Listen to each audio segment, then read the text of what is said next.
For 6 months he applied to volunteer at the military hospital library. Every time they rejected him. No formal credentials, no teaching degree, just an old man who wanted to read to wounded warriors. The young program coordinator felt embarrassed for him, this retired government worker who didn't understand that good intentions weren't enough. Until the day a wounded Marine asked a question nobody could answer and everyone discovered that the man they'd rejected had spent 40 years writing the answers. Welcome to Hidden Valor Stories. Tell me in the comments, where are you watching from today? And if you believe stories like this need to be heard, hit that subscribe button right now. These lessons from forgotten experts deserve to be remembered. Walter Reed National Military Medical Center sprawled across 1113 acres in Bethesda, Maryland, serving as the flagship hospital for America's wounded warriors. Its Wounded Warrior Recovery Unit housed soldiers, Marines, sailors, and airmen recovering from injuries sustained in combat zones across the globe, amputations, traumatic brain injuries, burns, and wounds, both visible and invisible. The volunteer reading program was one of the hospital's most valued services, with trained volunteers reading military history and literature to warriors who were bedridden or unable to read due to their injuries. Jessica Morrison ran that program with the precision of someone who took her responsibility seriously. At 28, armed with a master's degree in library science from Georgetown and a passion for proper procedures, she designed a comprehensive 40-hour training course for volunteers. She believed deeply that wounded warriors deserved the best, properly credentialed volunteers who understood trauma-informed care and military culture. Her standards were high, and she made no apologies for maintaining them, which made the persistent applications from Arthur Chen increasingly awkward. The first application had arrived in September, sparse and almost amateur in its simplicity. Arthur Chen, age 79, address in Langley, Virginia. Previous employment listed only as government service. Retired. Bachelor's degree in history. No teaching experience. No therapeutic training. No volunteer history. No relevant credentials whatsoever. Jessica had rejected it within minutes, filing it away with dozens of other applications from well-meaning but unqualified retirees who thought reading to veterans was something anyone could do. But Arthur Chen didn't stop applying. October brought a second application, identical to the first except for a handwritten note in careful, precise script. I would very much like to help wounded warriors understand their service. The handwriting was deliberate, the letters formed with the care of someone for whom English was a second language. Jessica felt a pang of sympathy for this persistent old man, but sympathy didn't change the requirements. She sent another polite rejection letter. Applications 3, 4, and 5 arrived monthly through winter. Each time Jessica wrote her standard explanation about credential requirements and training prerequisites. Each time she felt slightly worse about rejecting someone who clearly wanted to help but simply didn't understand what the program required. The persistence was unusual. Most rejected applicants gave up after 1 or 2 attempts. This man had now applied 6 times over 6 months, never changing his sparse qualifications, never trying to embellish his background, just quietly reapplying as if repetition alone might eventually open the door. The 6th application arrived in March and Jessica almost filed it automatically. But something about that persistence nagged at her. She picked up the phone and dialed the number listed on the application. The voice that answered was elderly but clear, carrying an accent she couldn't quite place. She explained, perhaps more bluntly than necessary, that his applications kept getting rejected because he simply didn't meet the credential requirements. There was a long pause, then Arthur Chen asked a single question. What did the volunteers actually read to the wounded warriors? Military history, Jessica explained. The warriors connected with stories about military service. It helped them process their own experiences. Another pause, then Arthur asked who selected the books. Jessica did, she told him, with input from medical staff. They had a carefully curated list of appropriate texts. What came next made Jessica sit up straighter in her chair. Arthur's voice remained quiet, but something had shifted in its tone. He asked if she'd ever wondered whether the warriors might benefit from speaking with someone who knew the history behind their service, not from books, but from the actual documentation. The original reports, the after-action summary, the intelligence assessments that documented what they did and why it mattered. Jessica frowned, explaining that those kinds of documents were classified. Volunteers didn't have access to classified military reports. Arthur's response was measured, careful. No, analysts didn't have that access. Or rather they did, for 40 years in his case. The conversation shifted then, becoming something Jessica hadn't anticipated. She found herself asking if he was suggesting he'd worked in military intelligence. Arthur replied only that he'd worked for the government, and that was all he could say on an unsecured phone line. But if she were to check his background through proper military channels, she might find his qualifications were different than what appeared on his civilian application. Jessica stared at her computer screen after the call ended. Government service, retired, Langley, Virginia. Those details suddenly meant something entirely different. Langley was where the CIA was headquartered. Government service, in that context, could mean something far beyond what appeared on a volunteer application form. She pulled up the hospital directory and found Master Sergeant Williams, the military liaison for the Wounded Warrior Recovery Unit. Her email was brief, unusual request. Could he run a background check on a volunteer applicant named Arthur Chen from Langley, Virginia? The man claimed government service but wouldn't provide details. Said Williams would understand if he checked military liaison databases. The response came back within an hour. Can you come to my office immediately? We need to discuss this in person. Master Sergeant Williams was a career Marine who looked like he'd been assembled from granite and determination. His office walls displayed unit plaques and photographs from deployments spanning 2 decades of war. He stood when Jessica entered, his expression unusually serious for a routine volunteer matter. What he showed her on his computer screen made Jessica's stomach drop. Arthur Chen's personnel record was heavily redacted, but what remained visible was damning evidence of her mistake. Central Intelligence Agency, 1965-2005. Senior Intelligence Analyst, Military Operations Documentation. Top Secret Security Clearance. Specialization, After-Action Report Analysis, Tactical Intelligence Assessment, Historical Operation Review for Declassification. Williams let the information sink in before speaking. Arthur Chen had spent 40 years reading every significant military operation report generated by U.S. forces. He'd analyzed tactical intelligence from Vietnam, reviewed operational assessments from Desert Storm, and documented missions from Iraq and Afghanistan. His entire career had been taking raw battlefield reports and transforming them into actionable intelligence that protected future warriors. Jessica felt heat rising in her face. She'd rejected him 6 times. 6 times she'd sent polite letters explaining he lacked credentials to read military history to wounded warriors, when in fact he'd spent 40 years documenting that history at its source. Williams explained that Chen's background wasn't classified, but it also wasn't widely known. The man had spent his career in operational security, never discussing his work, never seeking recognition. That kind of secrecy became ingrained, embedded so deeply that even in retirement, people like Arthur Chen couldn't bring themselves to explain their backgrounds. It had taken Williams 3 phone calls to Pentagon liaisons just to confirm the basics. Then Williams got to the heart of the matter.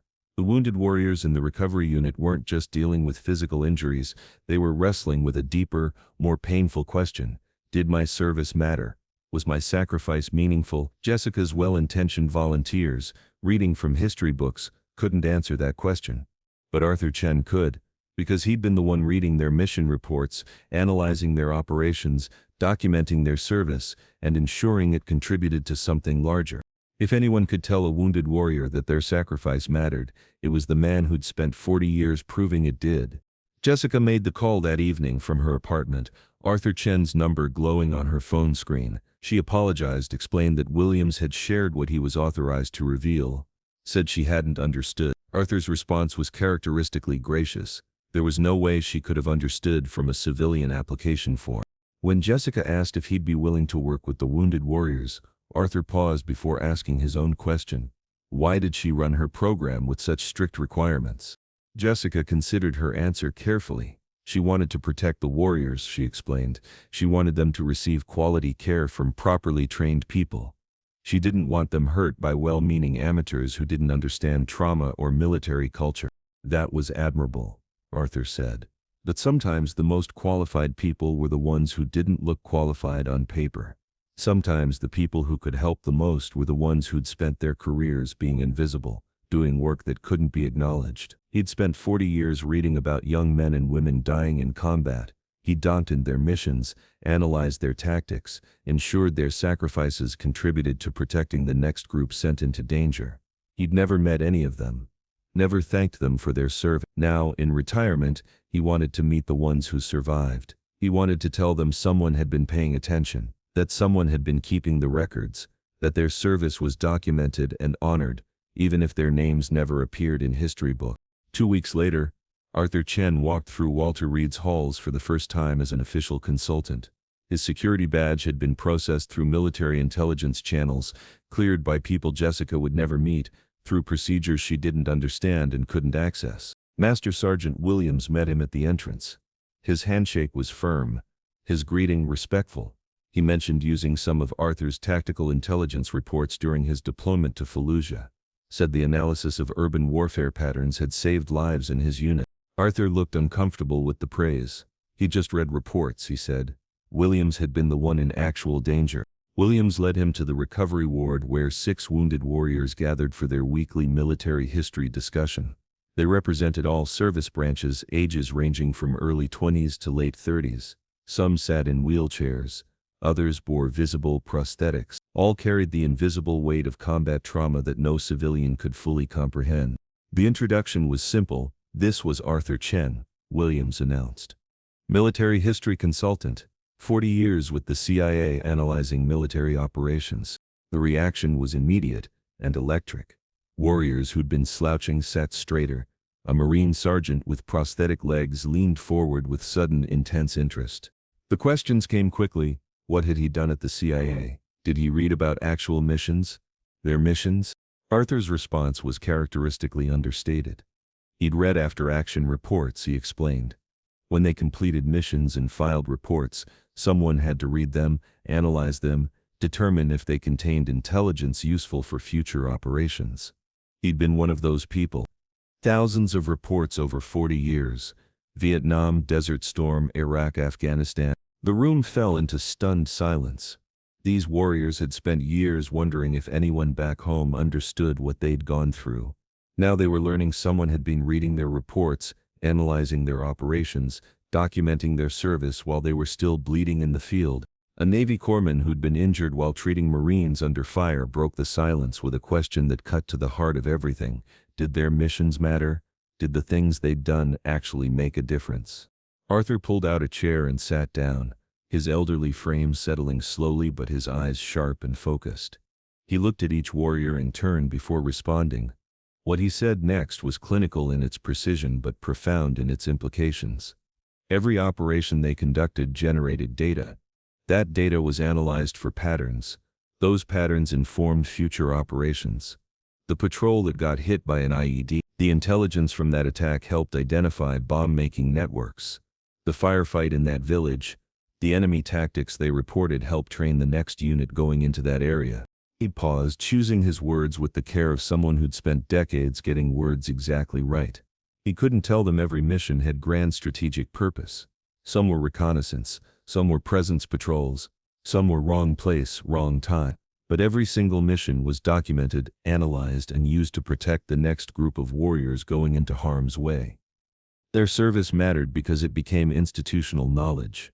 They'd taught the military how to fight the war even if they didn't realize they were teaching. The Marine sergeant with prosthetic legs stared at Arthur with an intensity that bordered on desperation. Could Arthur tell him about a specific operation? Helmand Province, 2011, 1st Battalion, 5th Marines. A clearing operation in Sangin village. 3 Marines killed, including the platoon commander. The sergeant's voice cracked slightly. He'd always wondered if it was worth it. Arthur closed his eyes, and in that moment, the 79-year-old man accessing a vast database of memories compiled over 4 decades. When he opened his eyes and spoke, his words were precise, specific, detailed. Sangin, multiple operations by 1-5 Marines as part of a larger campaign to clear the Sangin Valley of Taliban fighters using it as a supply route from Pakistan. That specific operation cleared compounds being used to store weapons and manufacture IEDs. Then Arthur delivered the information the Marine desperately needed. The intelligence gathered during that operation identified a bomb-making network operating across 3 provinces. That intelligence led to targeted operations that dismantled the network and significantly reduced IED attacks for the following year. The 3 Marines who died, their sacrifice directly saved dozens of lives afterward. The Marine sergeant's face crumpled. Tears streamed down his cheeks as he asked the question that had haunted him for years. Someone actually read their report. Someone knew what they'd done. Arthur's response was simple but devastating in its emotional impact. Yes, he'd read the report, he'd analyzed it, he'd forwarded it to tactical operations, he'd watched as the intelligence the sergeant's unit provided saved other Marines. The platoon commander who died, his tactical decisions in that engagement had been studied and used to train other units. None of them had died in vain. The room went silent except for the sound of warriors crying. Not from sadness but from relief. Relief that someone had been paying attention. That their sacrifices had been recorded and honored, that they hadn't been forgotten in the vast machinery of military bureaucracy. Over the following weeks, Arthur became a fixture in the recovery ward. He didn't follow Jessica Morrison's therapeutic reading program with its curated book lists and trained volunteers. Instead, he provided something far more valuable: context. Historical context that transformed individual experiences into meaningful contributions to something larger. A Force Recon Marine paralyzed during a reconnaissance mission learned that his intelligence report had identified an enemy command post. That post was later destroyed, disrupting operations across an entire region. The Marine hadn't just been injured on a pointless patrol, he'd provided intelligence that shaped the tactical landscape. An Army Ranger who'd lost an arm during a direct action raid learned his team's assault had captured documents leading to the dismantling of a terrorist financing network that stretched across 3 countries. His injury hadn't been in vain, it had occurred during an operation that struck a blow against enemy infrastructure. A Navy SEAL injured during a hostage rescue learned that among the civilians his team saved was a journalist who later exposed war crimes that changed international policy. The mission hadn't just saved lives, it had altered the moral trajectory of the conflict. Each warrior received what they needed most. Not sympathy, not pity, not even gratitude. What they needed was understanding. They needed to know someone had been paying attention, that their sacrifices had been documented and honored, that their service had contributed to something larger than themselves. Word spread through the hospital like wildfire through dry grass. Wounded warriors from other units began requesting time with the CIA analyst who knew what they'd done. Arthur's schedule filled with consultations, informal talks, and one-on-one sessions where he provided historical context for individual operations that these warriors had thought were forgotten or meaningless. Jessica Morrison encountered Arthur in the hospital corridor one afternoon. She'd heard about his work and was confused about how he'd gained access to wounded warriors after being rejected from her volunteer program. Her question was polite but carried an undertone of territorial concern. She'd built this program, established its standards, and now someone was working with her warriors outside her system. Arthur's response was gracious but firm. He respected her work, he told her. Her volunteer program served an important purpose. But what these warriors needed wasn't someone trained in therapeutic reading techniques. They needed someone who knew their history. Not the sanitized versions in published books, but the raw documentation that recorded what they'd actually done and why it mattered. Jessica pressed the point about credentials. Arthur didn't have formal education or therapy training. No, Arthur agreed. But he had something else. He had the after-action reports, the intelligence summaries, 40 years of documentation about what these warriors had done and why it mattered. He could give them something her volunteers couldn't, the truth about their service from someone who'd been paying attention when it happened. Master Sergeant Williams intervened at that point, explaining that Arthur was cleared to work with wounded warriors under military intelligence protocols. His credentials were classified, but Williams could confirm he was more qualified to discuss military operations than anyone else in the hospital. The volunteer reading program was excellent for general support, but what Arthur provided was specialized historical context that helped warriors understand the impact of their service. Jessica slowly understood that she'd rejected someone whose qualifications went far beyond anything her application process could detect. Her apology was sincere. Arthur's acceptance was gracious. His application had been incomplete, he acknowledged. 40 years in classified positions meant he couldn't list his actual qualifications. But Williams had recognized what couldn't be said and made the appropriate arrangements. That evening, the hospital commander called Arthur personally. Colonel Stevens thanked him for his work, noting that the psychological impact had been remarkable. Warriors who'd been struggling with depression and PTSD were showing significant improvement after meeting with Arthur. Arthur's response was typical of his character. He was just providing context, he said. The warriors had done the hard work. But the colonel understood something Arthur was too modest to acknowledge. Arthur wasn't just providing context, he was providing validation.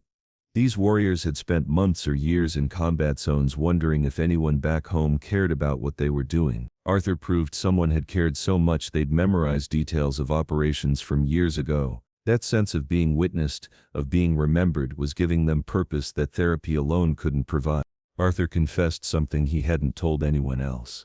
He hadn't come to Walter Reed to be a hero or seek recognition. He'd come because he'd spent 40 years reading about warriors dying, and he wanted to meet some who'd survived. He wanted to tell them their sacrifices were documented, that someone had been keeping the records, that history would remember them even if their names never appeared in textbooks. 6 months after his first rejected application, Arthur Chen sat in his office at Walter Reed, no longer a rejected volunteer, but the senior military history consultant. The original rejection letter from Jessica Morrison hung framed on his wall, not as a trophy but as a reminder that credentials aren't always visible on paper. The Wounded Warrior reading program had been restructured to accommodate both approaches. Volunteers still provided therapeutic reading and companionship, but warriors also had access to Arthur's specialized historical context sessions. The programs complemented each other, addressing both emotional support needs and the deeper need for understanding. Arthur had finally found his purpose in retirement. He wasn't analyzing reports for intelligence purposes anymore. He wasn't deciding what to declassify for public consumption. Instead, he was doing something more important, telling warriors their service mattered, because he'd been the one reading their reports, analyzing their operations, ensuring their sacrifices contributed to the larger mission. One afternoon, a young Marine corporal who'd lost both legs in an IED blast sat across from Arthur's desk. Everyone kept calling him a hero, the corporal said, but he didn't feel like one. He felt like he'd just been in the wrong place at the wrong time. Arthur looked at the young Marine and saw every warrior he'd written about over 40 years. Thousands of faces, thousands of stories, thousands of moments where young people had been asked to do impossible things under impossible conditions. His response was carefully constructed, the product of decades thinking about heroism and sacrifice. Heroism wasn't about seeking glory or making dramatic choices, he explained. Heroism was doing your job in the worst possible conditions, while trusting it mattered even when you couldn't see the results. He pulled out a tablet and showed the Marine a declassified intelligence summary from his operation. The patrol had been conducting route clearance when they hit the IED. The corporal's vehicle had been in the lead position, which meant he'd taken the hit intended for the convoy behind him. That convoy had been carrying medical supplies to a forward operating base. Because the corporal triggered that IED, the convoy got through safely. Those medical supplies saved the lives of 17 Marines wounded in a firefight 2 days later. The corporal stared at the report, trying to process what he was hearing. He'd saved 17 Marines by hitting an IED. Arthur's response was gentle but precise. The corporal had saved 17 Marines by doing his job. He'd been the lead vehicle. He'd known the risks. He'd gone first anyway. That was heroism, not because he'd chosen to be blown up, but because he'd chosen to serve in a position where being blown up was an accepted risk, and he'd accepted that risk so others could complete the mission. The young Marine broke down completely, sobbing with a relief so profound it was almost painful to witness. Someone had documented what happened. Someone knew he wasn't just randomly blown up. Arthur confirmed what the corporal needed to hear more than anything else in the world. Yes, he'd documented it. He'd read the after-action report. He'd analyzed the mission context. He'd made sure the sacrifice contributed to operational intelligence. The corporal wasn't forgot. He was part of the historical record, and 17 Marines were alive because he'd gone first. The crying wasn't from pain. It was from the relief of knowing his injury wasn't random or meaningless. The relief of knowing someone had been paying attention. The relief of knowing he mattered. Arthur Chen had spent 40 years reading about warriors. Now he spent his retirement telling them what he'd read. It wasn't the volunteer position he'd originally applied for 6 times over 6 months. It wasn't what Jessica Morrison's carefully designed program had anticipated, but it was the position he was meant to have, doing work that no amount of formal credentials could have prepared someone else to do. The rejection letter remained on his office wall, a reminder that sometimes the most qualified people look least impressive on paper. Sometimes the greatest service is performed by those who never seek recognition. And sometimes the most important thing you can tell a warrior isn't "thank you for your service." It's "I know what you did and it mattered." Arthur Chen knew what they'd done. He'd been reading about it for 40 years, analyzing it, documenting it, ensuring it contributed to something larger. And now, finally, he could tell them that someone had been paying attention all along. Someone had been keeping the records. Someone had been honoring their sacrifices in the only way that truly mattered, by making sure those sacrifices meant something. If this story moved you, please like this video and share it with someone who understands that the most powerful recognition often comes from unexpected places. Subscribe to Hidden Valor Stories for more tales of veterans whose sacrifices were documented by those who never forgot. Drop a comment telling us where you're watching from. Your support keeps these stories alive.